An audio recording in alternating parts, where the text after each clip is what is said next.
I've been at this work of leadership development now for 20 years, and I've had the opportunity to work with just about every kind of organization you can imagine, in just about every kind of industry you can imagine, from top to bottom on creating cultures of leadership. So I've been involved not only in the practice of leadership in my own companies and in Tom's company, for example, but I've been involved in the study of leadership, researching about leadership, writing about leadership, speaking about leadership, coaching leadership for 20 years. It's very well thought out. Very enthusiastic, but very genuine, too. He tries hard to make an impact, and I think he does. I think he's great.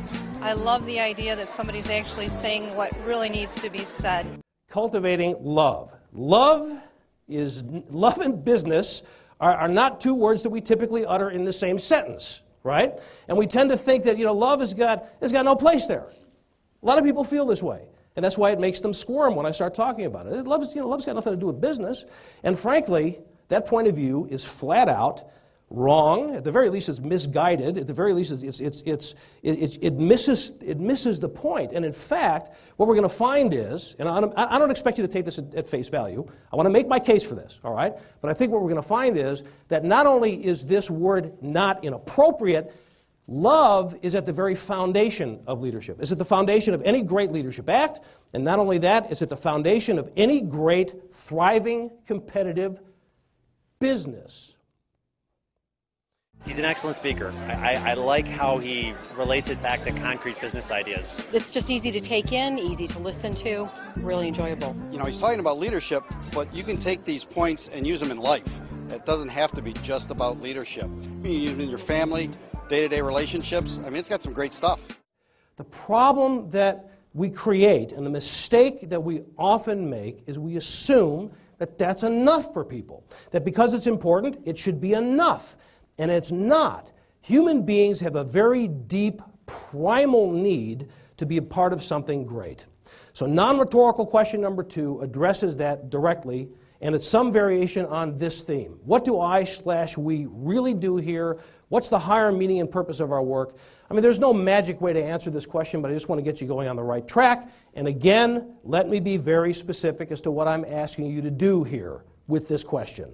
First step is to take the time that this deserves to really think about this, really reflect on this. And you'll see that it relates to the first question about why you love your work. It relates to your history, how you got to be doing the work that you do. It relates to the people that you work with. It relates to the impact that you think you can have on the world. All that stuff comes into play in trying to answer this question. And I'm asking you to do that just for yourself. Just reflect on it for yourself first.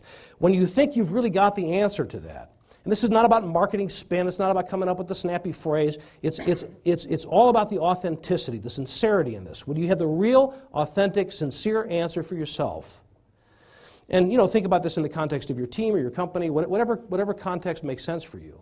Once that clarity is there, and it's real. Very knowledgeable about what he's talking about. He's right there with you, like you're sitting in the living room with him.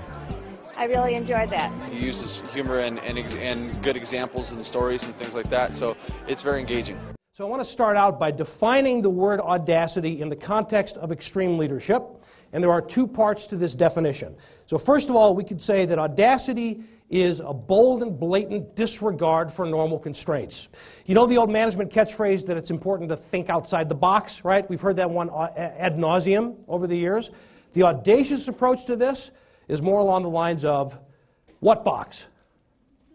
There is no box in the audacious mindset. It's the proverbial blank sheet of paper, all possibilities mindset that doesn't get all caught up in all the reasons why something won't work, but instead is filled with the hope and the expectation that we could really do something cool, something significant, and something meaningful if we really put our minds to it. But the problem with this definition, if we were to leave it here, is that it can go either way. Like for example, have you ever known anybody who you would characterize by this definition as audacious, who was, and again I'll be polite here, irritating, annoying, right? There are people who are audacious just to feed their own ego or to attract attention to themselves or to advance their own agenda, and they have no care or concern about the impact of their behaviors on anybody else as long as they're getting the attention. So while technically that might be audacity, it does not qualify for extreme leadership in my book, both literally and figuratively.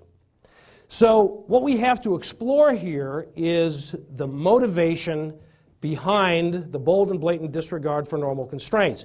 In other words, audacity Bold and blatant disregard for normal constraints in order to do what? If it's in order to feed my own ego, we're not there yet. So what is it? So I want to share with you my answer to this question.